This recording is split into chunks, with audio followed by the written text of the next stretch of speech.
আজকে আসলাম নরসিংদী রায়পুর ফুলদি গ্রামে। খুব সুন্দর একটি গ্রাম। আমি এবং আমার এক বন্ধু আমাদের এক ছোট ভাইয়ের দেশের বাড়িতে আসলাম, শাহিন। খুব সুন্দর একটি গ্রাম।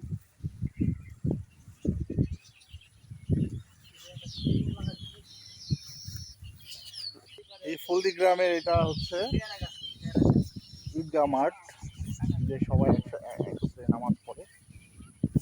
শাহিন, শাহিন এদিকে আসো। শাহিন ফুলদি গ্রামের কৃতি সন্তান। এখানে আরেকজন আছেন আমাদের আরেক ভাই। কি নাম আপনার ভাই? মুক্তার ভাই। এই আমাদের ফারুক সাহেব আছেন। আমরা দুইজন মিলে বাইকে করে আসছি। দেখেন কাজটা দেখেন। ঢাকা থেকে এখন এখানে আপনার দূরত্ব 75 কিলোমিটার। কত সুন্দর একটি গাছ। কি গাছ এটা? কৃষ্ণচূড়া। তবে ঈদগাঁও দিন অনেক সুন্দর হয়েছে। মানে ছায়া থাকে, মানে ঈদগাঁওটা ঠান্ডা থাকে। আমরা ঘুরছি, আপনাদেরকে দেখাবো কোথায় কোথায় ঘুরি। এই যে ওরা এই গ্রামেরই ছেলেবেলে, ওরা আম পাচ্ছে। কি সুন্দর সুন্দর আম।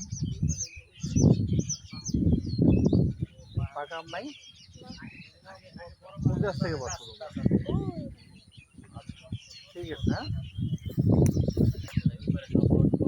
এটা হচ্ছে রায়পুরা লটকন এখান থেকে যায়। রায়পুরের যত লটকন, এই যে লটকন বাগান।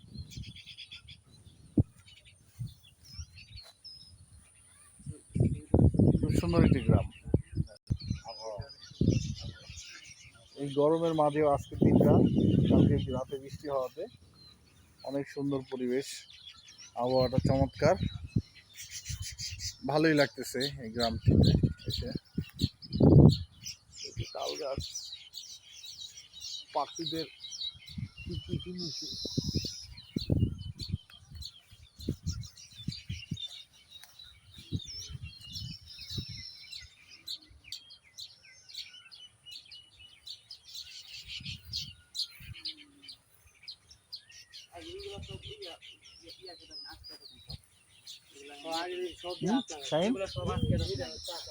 আখের ক্ষেত। তোমাদের ক্ষেত কোন দিকে?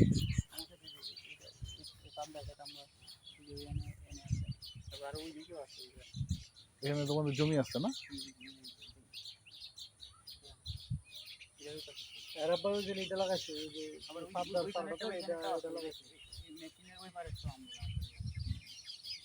কি চাষ করে তোমার আব্বা? সবকিছু, এই যে পেঁপে, তারপরে হলো ওই যে ধুন্দুল, কারপল, তারপরে বইটা আছে, চিংড়া, শশা, এগুলো সবকিছুই। আর সিম দেন, আমরা সবাই মিলে একটা ছবি দেন। চাইনার কিছুদিন পরে বিদেশ চলে যাবে। আল্লাহ তোমার সহায় হোক, ভালোভাবে যাও, কিছু করো। টমেটো গাছ অনেক, কি টমেটো ধরবে ইয়াভাবে লাগেছে আর কি, সিজন ছাড়া আর কি। সিজন ছাড়া ধরবে কি, ওই খালি ছিল তো, ওই খালি